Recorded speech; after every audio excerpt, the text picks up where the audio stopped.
मरीचि के पुत्र कश्यप हुए। कश्यप जी की दिति अदिति 2 पत्नियां थीं।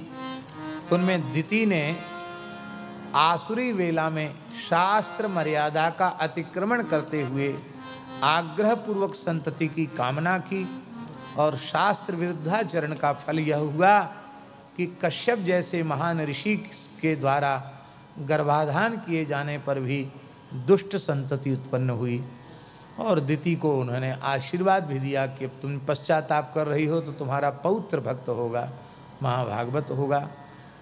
दिति ने गर्भधारण किया और 100 वर्ष तक अपने योग बल से गर्भ को अपने गर्भ में ही, उदर में ही धारण किया।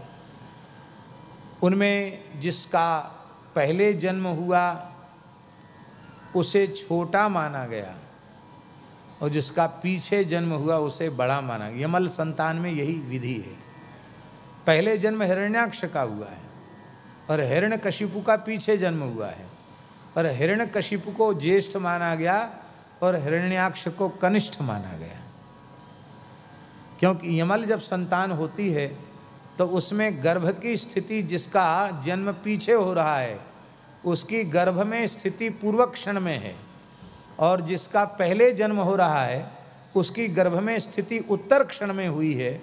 इस सूक्ष्म काल के विचार भेद को विचार करके हमारे महापुरुषों ने व्यवस्था बनाई है कि जुड़वी संतान में जो पहले पैदा हो वो छोटी और जो पीछे पैदा हो वो बड़ी। लोग मानते हैं महाराज ये इतने मिनट पहले हुआ, ये इतने मिनट, ये बड़ा है ये छोटा। नहीं, उल्टी बात। वो बड़ा वो है जो पीछे जन्म लिया, जिसने पहले जन्म लिया वो छोटा है। स्वामी जी अंग्रेजी शासन के काल में कलकत्ता हाई कोर्ट जब था और सुप्रीम कोर्ट लंदन में था, उसमें हमारे खाकचौक वाले महाराज जी के समय की बात है, गोपाल बाबू करके एक बंगाली बहुत बड़े बैरिस्टर थे। उनके ज़माने में एक रियासत का केस आया। एक रियासत के 2 राजकुमार थे, दोनों जुड़वे थे। राजा साहब पधार गए और केस अंग्रेज़ों के कोर्ट में चला गया। वो कहता था हम जुड़वे, हम होंगे राज्याधिकारी, हम होंगे राज्याधिकारी। गोपाल बाबू के पास केस गया। जिसका जन्म पीछे हुआ था लोग उसी को छोटा बता रहे थे, उसके पक्ष में लोग ज़्यादा नहीं थे, लेकिन वो योग्य था। और जिसके पक्ष में राजमाता थी और सब लोग थे वो योग्य नहीं था, पर प्रजा के अधिक लोग उसके पक्ष में थे जो योग्य व्यक्ति था। तो उसने गोपाल बाबू से कहा, बैरिस्टर थे वो, उनसे कहा कि साहब हमारे पास फीस देने को भी नहीं है इस समय तो, पर हम राजा बन जाएंगे तो मुँह मांगी फीस देंगे आपको, लेकिन हमको केस जिताओ। हाँ जिता देंगे, हमको अभी 1 पैसा नहीं चाहिए, पर राजा बन जाओगे, केस जीत जाओगे तो ले लेना।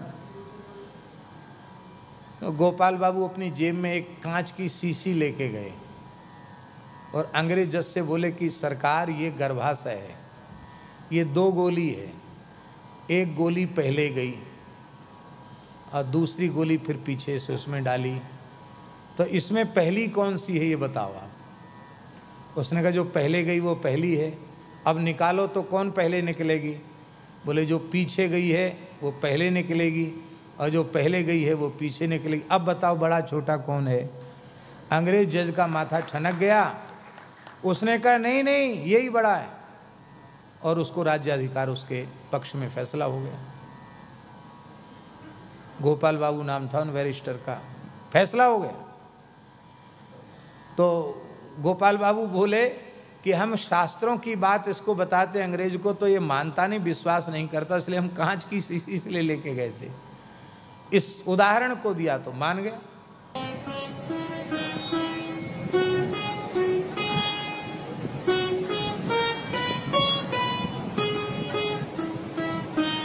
श्री सीताराम प्रतिदिन सत्संग एवं दर्शन के लिए श्री महाराज जी के ऑफिशियल चैनल को जरूर सब्सक्राइब करें।